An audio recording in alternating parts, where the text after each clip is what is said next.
नमस्कार। ये है फलक की कहानियों का अद्भुत संसार। किस्सा कहानी, कहानियाँ जिनमें हम लिखते हैं खुद को। मैं हूँ डॉक्टर रत्ना मानिक और आज फलक की बेहतरीन लेखिका कीश्वर अंजुम जी की कहानी लेकर उपस्थित हूँ, जिसका शीर्षक है दो मुख्य धर्म। शहर के बीचों बीच बसी कॉलोनी को सांपों के आतंक से छुटकारा ही नहीं मिलता। न जाने कहां से सारे सांप यहीं डेरा डाले हुए हैं। अन्नी ने बड़बड़ाते हुए अपने पति को आवाज लगाई, देखो वो वहां पत्थर के पीछे छिपा है एक छोटा सा सांप। अब कुछ करो। पूरे समय इनकी दहशत में अब जिया नहीं जाता है। किसी ने सलाह दी कि कीटनाशक भंडार से सांपों को दूर करने का कोई चूरा मिलता है, जिसे हर सप्ताह घर के चारों तरफ लाइन खींचकर पानी का छिड़काव करने से जहरीले जंतु अंदर नहीं आते हैं। चलो अब ये भी आजमा लेते हैं। घर के बाहर चारों ओर दवा का छिड़काव करने के बाद माली ने गार्डन के एक कोने में बचे हुए जहरीले पदार्थों का पैकेट रख छोड़ा था। सुबह सुबह किसी बच्चे के रोने की सी आवाज से आंख खुल गई। अन्नी हैरान होकर नींद से जागी। ये किसका बच्चा रो रहा है?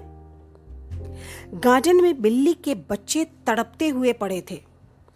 उनके रोने की आवाज यूं लगती मानो कोई इंसान का बच्चा रो रहा है। ओह, क्या हुआ इनको? अन्नी चीख पड़ी। गहरे कत्थई रंग के खून की उल्टी और मरते छटपटाते बिल्ली के नन्हे बच्चे। अन्नी बुरी तरह से हिल गई थी। बिल्ली अपने बच्चों को एक जगह नहीं रखती, वो जगह बदलते रहती है और इसी क्रम में शायद रात को यहां ले आई हो अपने बच्चों को। पति ने अन्नी को दिलासा दिया। माली ने वो कीटनाशक का पैकेट यूं ही रख छोड़ा होगा। लगता है बच्चे उसे खा गए हैं। उफ, बेचारी बिल्ली निरीह आंखों से देख रही थी, मानो कह रही हो, अपने बच्चे तुम्हारे घर लाने की ये सजा मुझे मिली। कुछ दिन और बीते। वो बिल्ली अक्सर आती थी। जब से अन्नी का परिवार इस मकान में रहने आया था, उसके 2 जापों का गवाह था। उसके पहले भी हुए होंगे बच्चे, कौन जाने। अन्नी अक्सर उसके लिए दूध या मछली मंगाकर रखती थी और उसे खाने के लिए देती थी। बिल्ली बहुत कमजोर थी। हालांकि किसी की पालतू बिल्ली नहीं थी, पर मोहल्ले में ही रहती थी और कुछ न कुछ खाने को पा ही जाती थी घरों से। लगातार बच्चे जनने से कमजोर शरीर के साथ वो बिल्ली अन्नी के कमरे के बाहर की तरफ बने छज्जे में ही पड़ी रहती थी। कभी आंगन में खड़ी कार के नीचे लेट जाती, कभी गार्डन में धूप सेकती रहती। बच्चों को मरे लगभग 7-8 दिन हो गए थे। शरीर से कमजोर और शायद मन से टूटी वो मादा बिल्ली अन्नी के ही घर में पड़ी रहती। खाना देने पर कभी खा लेती, कभी खाना यूं ही पड़ा रह जाता। दूध मुँहे बच्चे थे उसके, जो मारे गए थे। दुखी तो होगी ही, जानवर है तो क्या, भावनाएं क्या सिर्फ इंसानों के मन में होती हैं? दोपहर का वक्त था। अन्नी घर पर अकेली थी। खाना खाने के आधे घंटे बाद जरा सा आराम करने लेट गई तो उसकी आंख लग गई।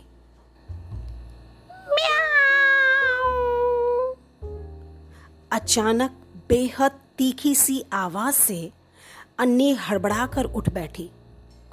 1-2 पल लगा उसे समझने में। बिल्ली की आवाज बाहर से आ रही थी। उसकी पुकार में दर्द और भय दोनों था। अन्नी बाहर निकली।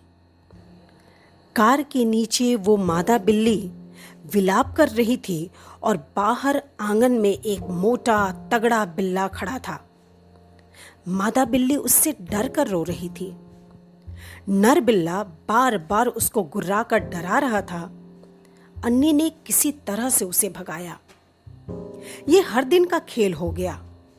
नर बिल्ला उस मादा बिल्ली के हर बार गर्भवती होने का कारण था। बिल्ली के बच्चे मर जाने पर वह फिर वापस आता और उससे संबंध बनाना चाहता था। मादा बिल्ली शरीर से कमजोर थी। वह उस नर बिल्ले से बचती थी। बाउंड्री वॉल पर एक दिन उस बड़े मुंह के बिल्ले ने मादा बिल्ली को घेर ही तो लिया और फिर बहुत दुर्गति की उसकी। अन्नी ने उसे भगाना चाहा, पर वो काम के प्रभाव के कारण अन्नी पर ही हमलावर हो गया। शायद उसे समझ आ गया था कि ये भी तो एक मादा ही है। कुछ हफ्तों बाद बिल्ली का गर्भ दिखाई देने लगा। कमजोर मादा बिल्ली को गर्भवती करके वो नर बिल्ला चला गया और तभी आया जब मादा बिल्ली बच्चे जन चुकी थी। ये सिलसिला कई बार देखा अन्नी ने। जैसे ही मादा बिल्ली फिर से प्रजनन के योग्य होती, नर बिल्ला अपना प्राकृतिक अधिकार वसूलने आ धमकता। बार बार के गर्भधारण ने बिल्ली को बहुत कमजोर कर दिया था। अन्नी का परिवार कुछ वर्षों के पश्चात दूसरे शहर चला गया। बिल्ली का क्या हुआ पता नहीं। वैसे हुआ क्या होगा? हर बार बिल्ला उसकी इच्छा के बिना उससे संबंध बनाता होगा। हर बार अनिच्छा के बावजूद वो गर्भवती होती होगी। जब शरीर बर्दाश्त नहीं कर पाया होगा तो बेचारी कहीं मर गई होगी। अन्नी को वो विक्षिप्त गर्भवती महिला याद आ गई जिसे उसने हॉस्टल जाते हुए रेलवे स्टेशन में नग्न पड़े देखा था। उसकी विक्षिप्तता के बावजूद न जाने कितने विक्षिप्त नामर्दों को भुगता था और जब तक उर्वर रही होगी न जाने किस किस के कितने बालकों को जन्म दिया होगा। अन्नी को हर साल मां बनने वाली रेलवे के खलासी जेम्स की सूखी हुई वाइफ याद आ गई। 5 बच्चों की मां ड्राइवर यूनुस की सूख कर काटा हुई हड्डी का ढांचा उसकी बीबी याद आई, जिसके कमजोर बदन ने गर्भ धारण करने से इनकार किया तो यूनुस उस पर सौत ले आया था।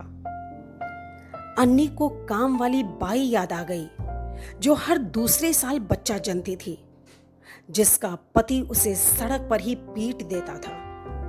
मोहल्ले के एक घर में किराए पर रहने वाली औरत याद आ गई जिसका पति किसी विभाग में चपरासी था और वो 6 लड़कियों की मां थी। सूखी सी औरत मैली साड़ी में दिन भर काम करते रहती। 6 लड़कियों के जनने से कमजोर गर्भ फिर भी पुत्र की चाह में सक्रिय बना हुआ था। बहुत पहले नए खरीदे हुए कैम कोडर से पेड़ की रिकॉर्डिंग करते हुए तोतों का जोड़ा रिकॉर्ड हुआ था, जिसमें नर तोता मादा तोती को अपने पैरों से मार रहा था। क्यों मार रहा था क्या जाने। क्या उसने इनकार कर दिया था या दूसरे तोतों से नैन लड़ा रही थी? गली में मादा कुतिया ने जिस मादा पिल्ले को जन्म दिया था वो एक ही साल में गर्भवती होकर जनने के समय होने वाले कष्ट और पीड़ा से मर गई थी। कच्चा शरीर था, पर गली के नर कुत्ते, उन्हें कौन रोकता? संभ्रांत बड़े अधिकारी पति के विवाह के कुछ दिनों बाद ही मना करने पर एक थप्पड़ लगाना और एक बुरी उपमा देना याद आ गया था। अन्नी समझ गई थी कि धरती में मुख्य रूप से 2 ही धर्म हैं, एक नर और एक मादा। बस ये कहानी इतनी ही। अभी आप सुन रहे थे मेरी यानी रत्ना मानी की आवाज़ में फलक की सदस्य किश्वर अंजुम जी की रचना। इस रचना को ढेर सारा प्यार दीजिए और फलक की कहानियों को ज़रूर अपने प्यार से नवाजें। बहुत शुक्रिया।